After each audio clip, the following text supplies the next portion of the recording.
The show is here. Yo, our mission is clear. It's time to change healthcare. Have no fear. Today is the day. This is the hour. Together, you know we've got the power. Drop the silos. We're all the same team. Patients, docs, nurses, tech, and marketing. How can anyone be satisfied with the way things have always been? Yeah, we've tried. So join us now. Join the revolution. Digital health is the evolution. Status quo, more like status no. Yeah, this is the healthcare rap. Y'all come on, let's go. New choices, new platforms, new care models. In the healthcare of tomorrow, consumers win. But who will design it? What will it look like? And how long will it take? We're here to answer those questions with some provocative thinking about how to create the healthcare that people actually want. Ready to roll up your sleeves, look at the world a little differently, and explore the frontiers of consumer health together? Join us. This is the Healthcare Wrap. Welcome back. I'm Jared Johnson, ready to share some more provocative thinking about building the healthcare of tomorrow. If you're just now joining us, we hope you'll follow us and check out our previous episodes, all 200 of them. We're getting close to wrapping up season 7, where we've been writing the consumer health playbook and answering 3 important questions. Who will design it? What will it look like? And how long will it take? Let us know what you think about this episode and what topics you're dying to hear about in future episodes by reaching out on LinkedIn or Twitter at Healthcare Wrap. So here's what's going to go down today. We have the Flava of the week about finger pointing. Physicians say they're unhappy being a part of an industry that they didn't choose to join. But how can we improve the system if no one owns the problems? I'll talk about that. Then Ian Koons is in the house to share some provocative thinking about new models of specialty care. We've talked a lot about innovative primary care models this season, and Ian will tell us how his company Karoo Health is using some of those same disruptive features, building a next-gen value-based model for specialty care. It's time to dive deep. Are you ready? Let's go.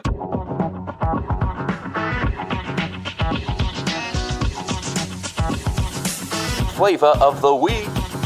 It's hard to improve a system if we can't agree on where the problems come from. Ali Parsa, CEO of Babylon, attended the recent annual Conference of America's Physician Groups, or APG, in San Diego, and he was quoted as saying that the sick care system is extremely successful, 20% of GDP. Then why are we not happy? Physicians went into healthcare to help people be healthy.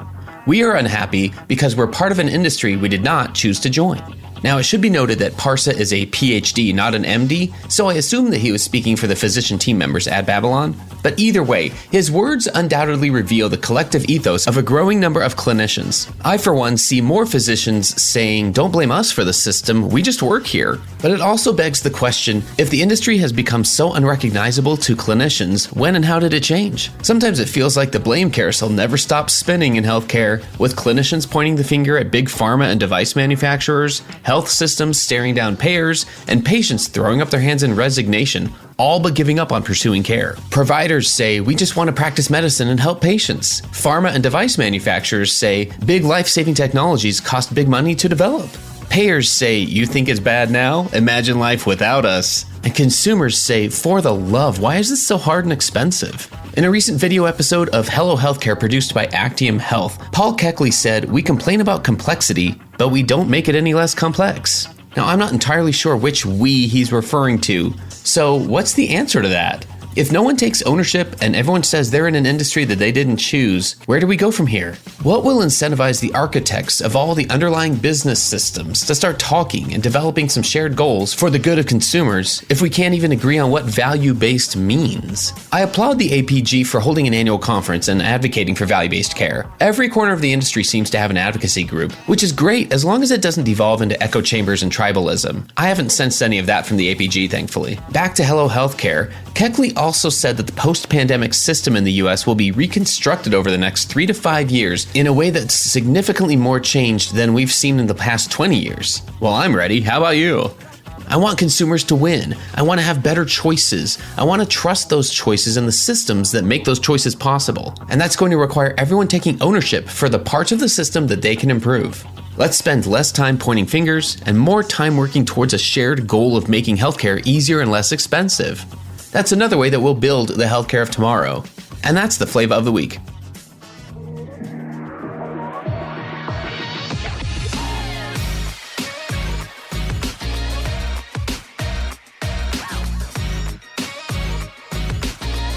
The flow, the flow, the flow.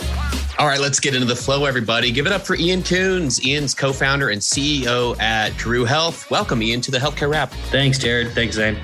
Yeah, we've got Zane here too. What else would you like our listeners to know? And then we'll get going. Yeah, I mean, I think the main thing here is where Karoo started, right? So Karoo started about a year plus ago. I had got connected to a good friend of mine, Chad Moore. Chad, well known in the healthcare circles, started kind of a CRO called Eligo Health Research. And him and I, just like we're doing today, having a conversation amongst kind of executives. And he had mentioned to me that he wanted to do something within cardiovascular care. He was personally affected by it, where his dad had triple bypass. And it really was one of those moments where it just so happened that my best friend had a heart attack and passed away at 29. And wow. I have a long family history of cardiovascular disease. And so the light went off. And I've always thought about, you go back and you reflect and you said, hey, is there a business or something that I could have done that could have prevented, the deaths of family members and friends. And then when you look back at my career of starting a healthcare staffing consulting firm and running growth and M&A for some of the largest kind of provider organizations, it really prepared me for Karoo to run, kind of Karoo. And so we really set out to, do a deeper dive on, we had this broad stroke of, we want to do something in cardiovascular. And it's kind of like, hey, I want to do something in marketing. It's very broad. Right. So we really set out the last year to do a deep dive on the care delivery models, the current, kind of status of cardiac care in America, and realized we came across, Mark McClellan and the research that he's done. And he was commissioned by the American Heart Association, basically to say, why are outcomes getting worse, not better within cardiovascular care, where nephrology, oncology, all these other disease states, have made notable changes within outcomes and, kind of NPS and everything else. And the bottom line is that there's no value-based care, the misaligned incentives with providers. And so we dug a little deeper. We went out to cardiologists all over the country and we said, listen, if you had unlimited time and resources, how would you build a system that would prevent these admissions? And instead of 3 minutes with a patient, you would get a half hour and wraparound services. And, we really came up with the Karoo model, which is this hybrid delivery model where we have these micro clinics of, call it 2,000-3,000 square feet. And then we have the virtual component. So that's nutritionists, health coach, APPs, and then the technology and wearables when appropriate. And so with the combination of this delivery model, we really think, this is the future of value-based care. And then the most important piece, or one of the most important pieces here, is we're not doing any fee for service. So we're doing 100% value-based care, putting the patient first and then wrapping them with the services so that they can stop that progression of cardiovascular disease. That's so cool. I think it's safe to say that you're describing a next generation of value-based care, especially on a specialty care model. And here, what we've really been focusing on lately is the experience for consumers. And so we're really interested in the things you're working on here and how you're working to design a better experience for consumers. And we like to make that distinction in that this means you're talking about a healthcare seeker before they become a patient. That's why we use the word consumer so much. And that's where the majority of healthcare decisions happen and the influences on our care happen way before we become a patient. And so the fact that you can speak to this from an experience point of view and from a consumer's point of view just tells us a lot about how you're setting out to do this. I'd love to hear about where you're headed as the effects of the pandemic start to fade, and just how you're overall trying to focus on the experience. Like, how are you designing something better, a better way to encounter the healthcare system? Yeah, so I think there's a couple questions there I'll unpack, Jared. So really starting with, so much of the current fee for service is misaligned incentives between the providers and the health plans at the expense of the patient and the consumer. And the Karoo model is completely flipping that, where we're putting patient first, but for the first time within cardiovascular care, the providers aren't incentivized to, do unnecessary testing. They're not incentivized to spend 3 minutes with a patient. They're incentivized to spend 30 minutes, 40 minutes and go over the medication management, the nutrition, and everything that's necessary, that in a really supported way that they haven't seen before or experienced. And so how we're currently going to market is we're partnering with, risk-bearing entities. That's whether it's a PCP risk-bearing entity like a ChenMed, a Cano, a Oak, or a MA, which is, Oscar, Clover, someone like that, where we could partner to put the patient first. So they would ultimately delegate us lives, and we would create that experience in those different locations. So we're currently looking around the country. We have a couple markets in mind. Our idea is to open 2 to 3 markets in Q1 2023. And we're currently in negotiations with a variety of partners to make that happen. That's fantastic. I noticed, in the pre-show and evening introduction, you mentioned that you all are pursuing a hybrid model. And so both digital and physical, which I think is interesting. And I feel like, maybe 2 years ago, even in the infancy stage of digital health, everyone's like, healthcare is going digital, all digital. But now, certainly in my work and in Jared's work, and I'm sure in your work, we're seeing maybe that get pulled back a little bit. So curious if you could just speak a little bit more about that hybrid model. And I guess, and this might be a stupid question, but why physical too, in addition to digital? Tell me about that. Yeah. So you can go towards history. I think within healthcare, we get enamored with what's the next great thing. Sure. And so you think about it, Teladoc, Amwell, they were around for 20 years and had utilizations at, I don't know, you guys can verify this, 8-10%, whatever it was. It wasn't low. It was very low forever. And then you had the pandemic and all of a sudden it's at 60% and this is the future. But you've seen that pull back where the utilization today, and correct me if I'm wrong, is probably 20-25%, where what it's proven is a virtual delivery model is a supplement to overall care. And that, right? And so in what we're doing in managing complex congestive heart failure patients, specifically within Medicare, you're not going to do that 100% virtual, right? Sure. So it's that hybrid delivery model between in-person, virtual, and then when necessary, the wearables and the technology, Sure. we believed is the best consumer experience, where certainly within the Medicare population, a lot of them want to go see their physician, and there's that seeing them in person and building that relationship as opposed to kind of an informal from a virtual delivery model. And so that's where we think that the future has been. And you've also seen so many of the virtual first companies within our industry that have raised all this money. Sure. Guess what they're doing? They're building brick and mortar now. Or they're buying it or acquiring it. Or they're buying it or acquiring it, right? Because it's a supplement to care. Virtual is an unbelievable enabler of care, but it's not the end all be all in the solution. And so we believe that we have to have this hybrid delivery model. And for us, it's building it ourselves to craft that consumer patient journey that ultimately the patient's been yearning for years and years. So you think about it in its current form, a cardiac patient will spend 6 weeks just trying to get an appointment. So there's an access issue.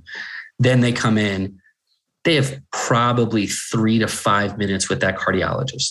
They know they have to be there. They're a little nervous. And the cardiologist, not to discredit them, but just the rabbit hole that they're in, they go through and they say, Sure. You're on 7 medications, take this, work out, be healthy, see you later, right? And you're left to your own devices. And so we revamped and we said, what's a supported model where the patient is first, where they can go through and say, here's your medication management, here's your nutrition, and here's your care plan in a supported model over time that doesn't currently exist.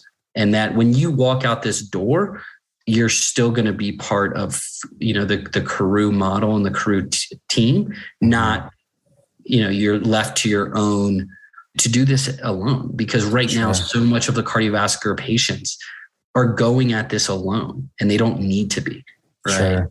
And so by flipping that model from a hybrid specifically, we think, and we've heard that that's the future, we think, of care delivery, specifically within cardiovascular disease. In other specialties, I think 100% virtual or close certainly makes sense. But with complex cardiovascular disease, the hybrid model is certainly the way we want to go. Stay tuned for more provocative thinking after the break.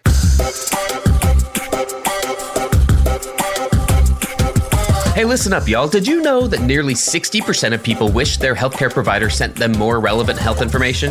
And 42% would even consider switching to a different provider that sent them more, according to a recent survey of patients in the US. The vast majority of them would prefer to get that information via email or text.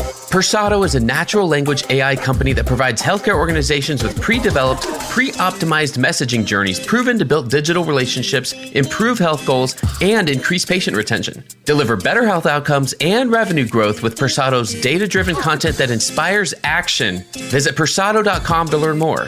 That's Persado, Persado.com, to find out how Persado can help.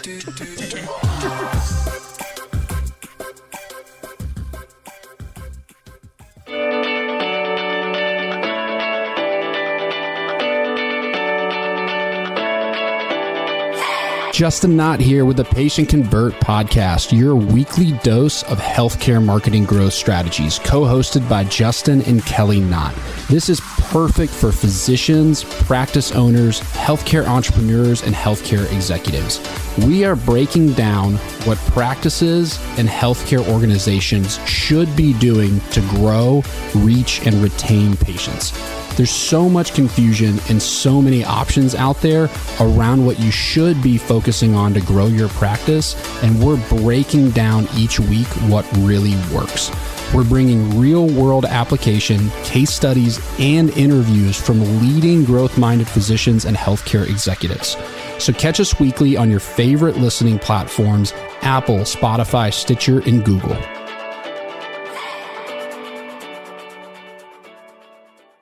Okay, back to the flow.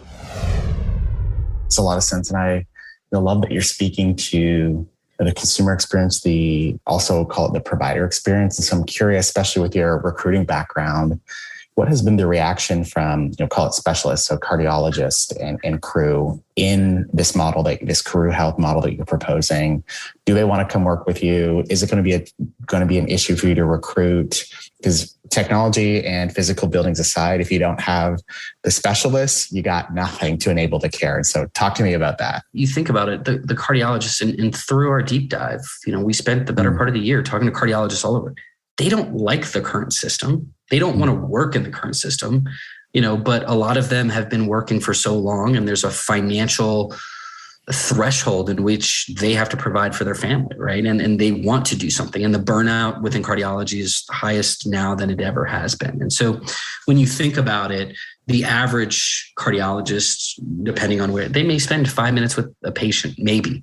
And that's from the time that the MA takes them back to actual, kind of verbally, from a consultation. And so our proposal is saying, hey, you're going to provide care how you want to, but you're also, from a financial standpoint, you're going to make the same amount of money that you were previously making, seeing half as many patients and delivering the kind of care that you want to.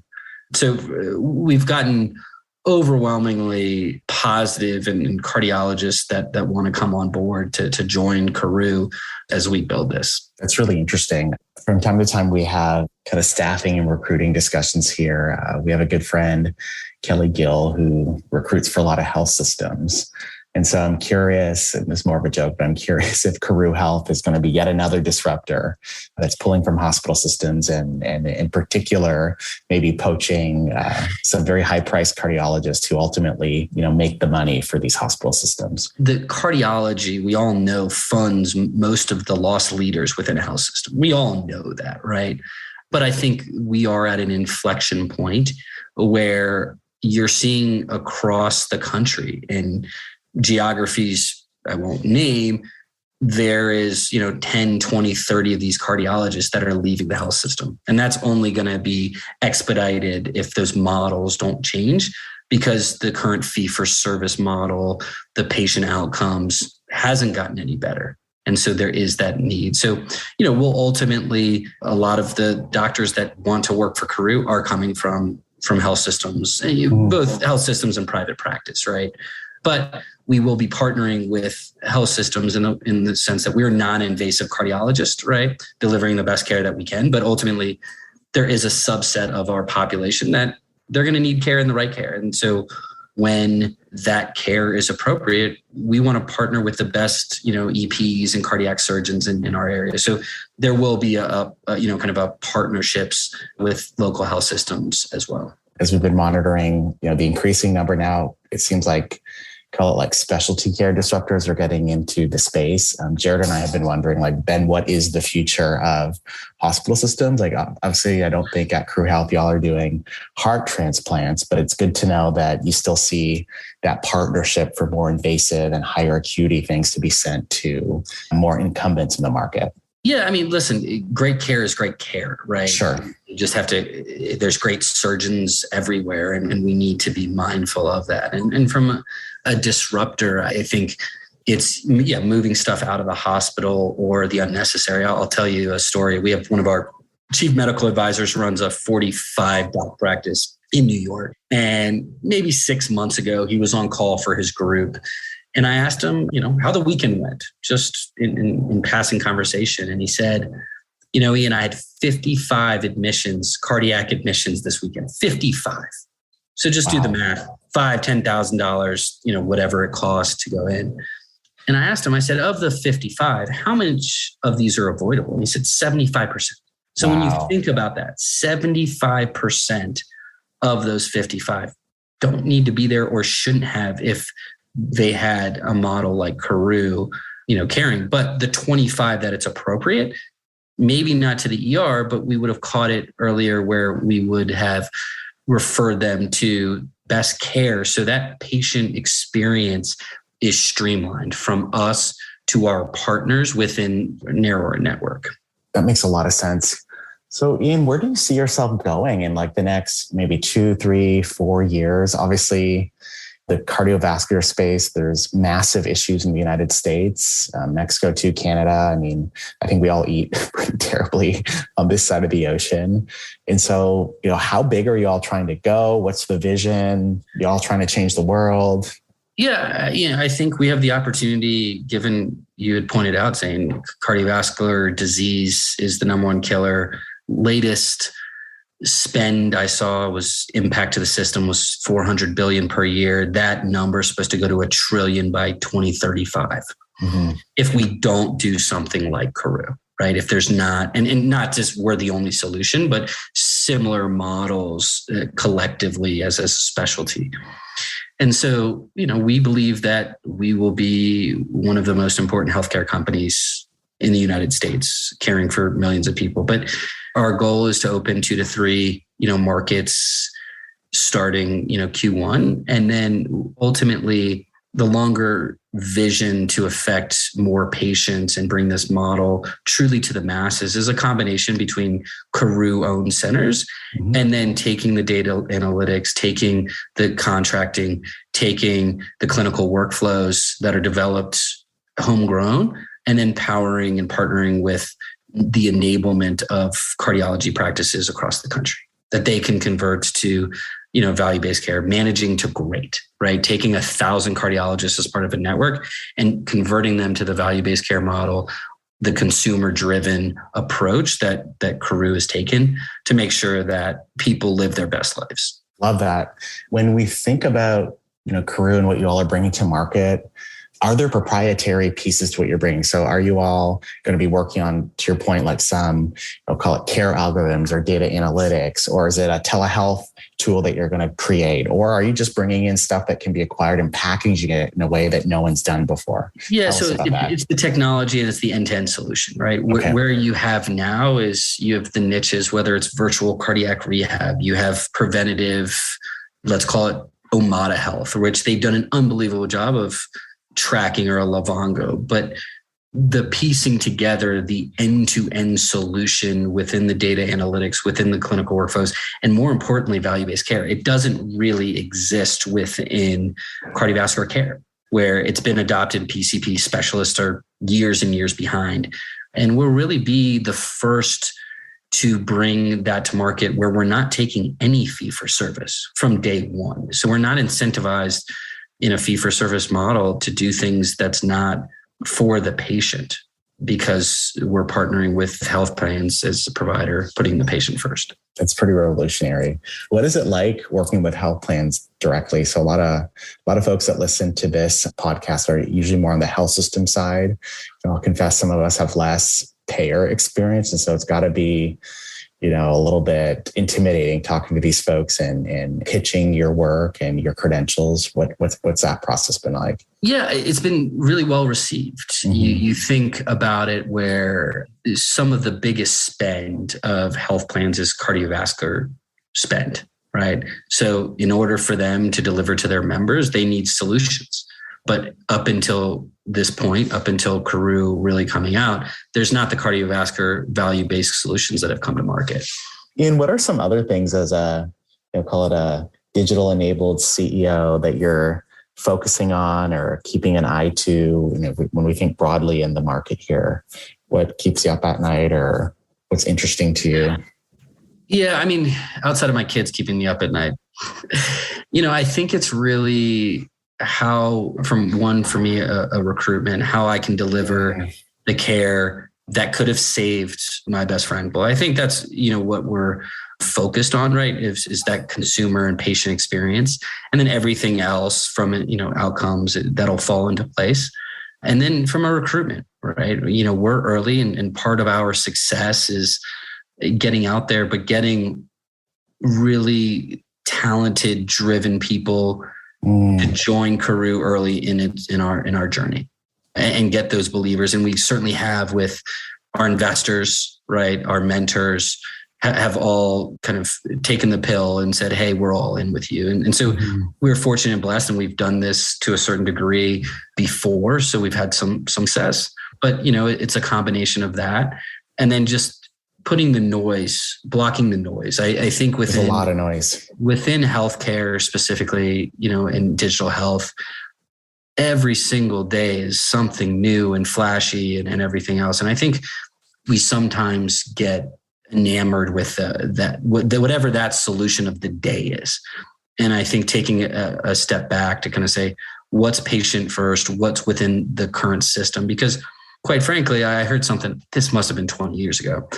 But somebody said, hey, if the technology is here, why isn't it, disrupting and helping patients? And they said, well, regulatory, we're probably 20 years behind where the technology. So by the time technology gets there, it's out of date by the time the regulatory is there. Love that. And one thing I've observed over the years, chatting with innovators and startups in healthcare, is a lot of them have, similar stories to you where something of significance happened in their life, and it's now inspired them to go out and change the health system. So really applaud, the work that you're doing, the story that you're telling, and the vision that you bring to the American health system, so to speak. Yeah. You have to have that passion. If you're going to work 24/7, invest everything that you have into this, you have to have connection or be passionate. If you're not, then it's never going to work.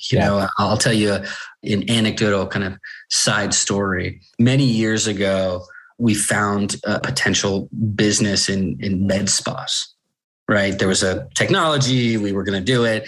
And we really went down this path, and we thought from a financial perspective, it would have been fantastic. It would have been innovative.